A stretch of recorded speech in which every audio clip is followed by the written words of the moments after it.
नमस्कार मुलींनो, उन्हाळा लागला आहे ना. तुम्हाला मी आज थंड एकदम सोप्या पद्धतीचं कैरीचं पण दाखवते बा. एक कैरी धुवून घेतली. आता ती आपण आहे ना घीवरचं पहिलं काढून घेऊ. कैरी आता आपण किसून घेऊ.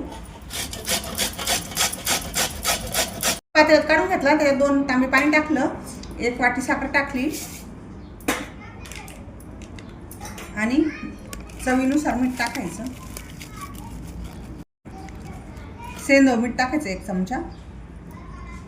आता हे चांगलं हलवून घ्यायचं आणि 1 तास आहे ना बाहेरच ठेवायचं, फ्रीजमध्ये नाही ठेवायचं. त्याचा कैरीचा अर्क चांगला उतरला का मग आता हे थंडगारपणा तयार झालं आहे. हे तुम्ही बर्फ टाकून पिऊ शकता किंवा फ्रीजमध्ये ठेवू शकता. नक्कीच ट्राय करा. रेसिपी नक्की करा, खूप आवडेल तुम्हाला. खूप सुंदर आहे, खूप छान वाटतं पिल्यावर थंडगार. माझ्या नाताला खूप आवडतं पण तेव्हा